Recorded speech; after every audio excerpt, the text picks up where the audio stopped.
북한의 시계는 김일성의 생일인 4월 15일에 맞춰져 있습니다.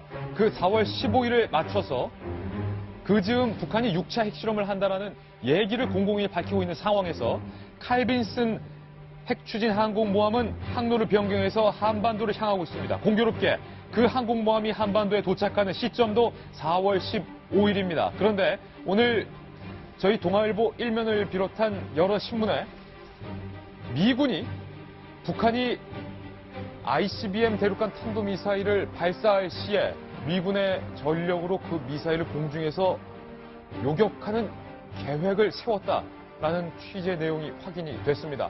관련된 관계자들의 내용부터 하나하나씩 좀 살펴보겠습니다. 먼저 도널드 트럼프의 반응부터 한번 보겠습니다. 북한이 말썽을 부리려고 있다. 만약 중국이 북핵 해결을 돕기로 결심하면 정말 훌륭한 일이겠지만 돕지 않아도 우리는 중국 도움 없이 해결을 할 것이다. 이렇게 밝혀서 도대체 이 독자적인 해결이 무엇일까 궁금증을 낳았습니다. 중국 국가주석에게 중국이 북한 문제를 해결한다면 미중 무역 협상이 훨씬 잘 될 것이라고 설명을 했다라고 밝힌 건데요. 우리 군 관계자는 이렇게 말했습니다. 미군이 북한의 ICBM 미사일 요격 계획을 세우고 있다. 요격에 성공하면 김정은의 핵 위협 전술은 그야말로 치명타를 받을 것이다. 이렇게 말했고요. 브루스 베넷 선임연구원은 이렇게 말했습니다. 칼빈슨함이 한반도로 이동한 것은 방어용이다. 북한이 탄도미사일을 동해상에 발사하면 미 함정들이 요격할 수 있다. 그러니까 미군의 함정들이 북한의 미사일을 요격하고 그 이후에 북한이 취할 수도 있는 행동에 대한 철저한 방어용으로 칼빈슨 함까지 온 것이다. 그러니까 완벽한 계획까지 세운 것이다. 라는 내용을 살펴볼 수 있는 겁니다. 북한 외무성 대변인이 이렇게 말했습니다. 트럼프 행정부가 어리석게도 우리를 어찌해보려고 있지만 우리는 눈썹 하나 까딱하지 않으며 초강경으로 맞서서 강력한 힘 대 힘으로 우리를 지키고 우리 갈 길을 갈 것이다. 요격 한번 해봐라. 해봐라. 우리 핵실험한다. 이런 자세로 나오고 있는 겁니다. 북한의 군 총참모부 대변인도 성명을 밝혔는데요. 미국 놈들은 일단 시작부터가 노무를 시작해요. 독선적이고 일방적인 기준을 잣대로 우리를 대해온 결과가 초래할 엄청난 후과에 대해서 심사숙고해야 한다라고 밝혔습니다. 북한과 미국이 강대강 국면으로 가니까 우리 외교부 대변인도 입장을 밝혔는데 미국은 직접 당사자인 우리와의 협의 없이 어떤 새로운 정책이나 조치도 없을 것을 분명히 했다.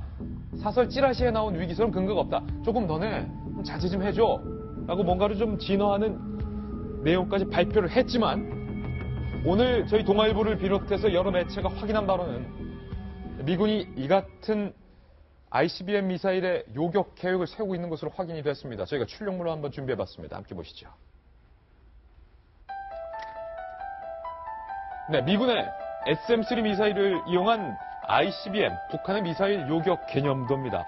예를 들어 동창리 미사일에서 북한이 ICBM을 발사한다. 지금까지는 전 세계가 구두로 경고를 해왔고 북한의 미사일 발사를 그냥 보고만 있었던 상황입니다. 그런데 이미 주1 미군 기지와 한반도 근처에 전개된 미군의 이지스 구축함에는 SM-3 요격 미사일이 여러 대 실려 있습니다.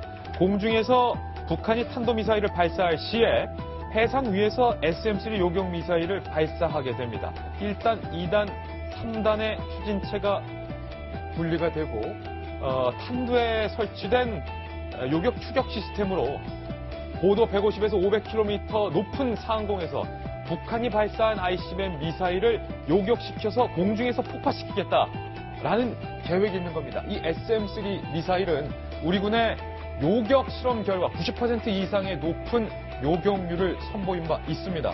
북한의 ICBM 미사일을 공중 분해시키겠다.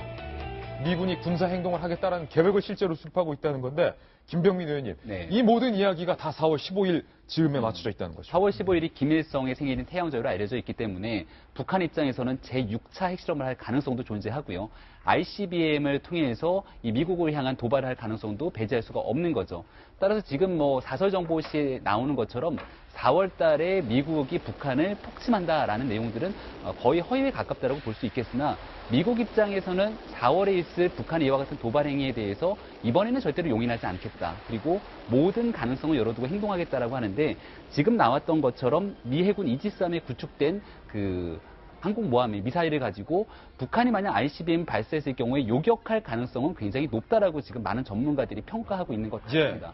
그러니까 과거와 다르게 사실 이제 오바마 행정부 같은 경우는 북한의 여러 가지 도발에도 불구하고 전략적 인내를 가져왔던 게 사실이거든요. 그냥 전략적 인내라는 것을 지켜보고 있다. 지켜볼까? 왜냐하면 북한에 대한 가능성이 그렇게 높지 않았고 사실은 중동 문제가 해결해야 될 우선순위에 있었지만 지금 트럼프 행정부 입장에서는 중동 문제보다 이 북한 문제를 훨씬 더 심각하게 보고 있고요. 이 그 존 맥케인 상원의원 지금 위원장으로 볼 수 있는 이 존 맥케인 같은 경우도 뭐라고 얘기를 하고 있냐면 중동 문제보다 훨씬 더 심각한 건 북한 문제다. 그래서 북한에 대해서 이 크레이지 팻 보이라고 얘기를 했나요? 그런 김정은을 향해서 굉장히 거친 언사를 써가면서 북한 문제를 좌시하지 않겠다는 메시지를 보내고 있기 때문에 적어도 북한을 미국이 바로 폭침을 하지는 않더라도 어떤 형태로든지 간에 북한의 핵실험과 같은 도발에 대해서는 좌시하지 않는 것들이 사실이라 지금 한반도의 정세는 굉장히 좀 불안한 상황으로 가고 있는 것들은 분명한 사실로 보입니다. 정성희 위원님,